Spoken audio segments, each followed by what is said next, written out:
কাতারের আমির Sheikh Tamim bin Hamad Al থানির আমন্ত্রণে 4 দিনের সফরে কাতার গেলেন প্রধান উপদেষ্টা ডক্টর মোহাম্মদ ইউনুস। সেখানে তিনি আর্থনা শীর্ষ সম্মেলন 2025-এ যোগ দিবেন। সম্মেলনের সাইডলাইনে কাতারের আমির শেখ তামিমের সঙ্গে দ্বিপক্ষীয় বৈঠক করবেন ডক্টর ইউনুস।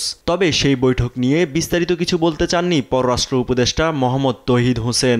আমাদের প্রায়োরিটি হচ্ছে যে তাদের সর্বোচ্চ পর্যায়ে আমাদের একটা দেখা সাক্ষাৎ, প্লাস ওখানে আমাদের যেই সমস্যা যেগুলি আছে ওই ভিসা ইত্যাদি নিয়ে আমরা চেষ্টা করব সেগুলি সমাধান করতে।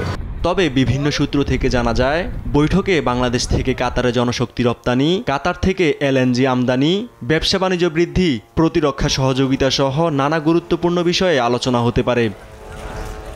এদিকে প্রধান উপদেষ্টার প্রেস সচিব জানান, কাতারে 2.5 ঘণ্টাব্যাপী রোহিঙ্গা ইস্যুতে হবে আলাদা সম্মেলন, যার নেতৃত্বে থাকবেন প্রধান উপদেষ্টা ডক্টর মোহাম্মদ ইউনুস। বৈশ্বিক আলোচনার টেবিলে রোহিঙ্গা ইস্যু উত্থাপন হলে ভালো কিছু হওয়ার প্রত্যাশা করেন প্রেস সচিব।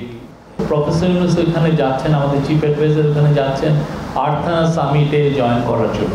তো অন দ্য সাইডলাইন অনেকগুলো মিটিং হবে।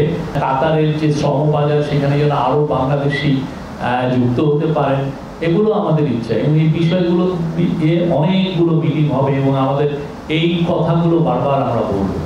বৈঠকে গেল বছরের এপ্রিলে কাতারের আমির ঢাকা সফরের সময় নেওয়া সিদ্ধান্ত পর্যালোচনা করা হবে। আগামী বছরের জানুয়ারি থেকে কাতার থেকে এলএনজি সরবরাহের যে সময়সীমা নির্ধারণ হয়েছে তা এগিয়ে আনতে অনুরোধও জানানো হতে পারে।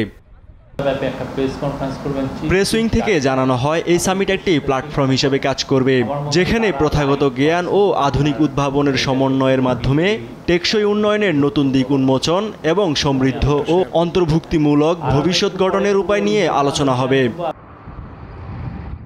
সব আনুষ্ঠানিকতা শেষে 24 এপ্রিল দেশে ফিরবেন প্রধান উপদেষ্টা ডক্টর মোহাম্মদ ইউনুস। ইউসুফ ভুঁইয়া, দেশ টিভি, ঢাকা।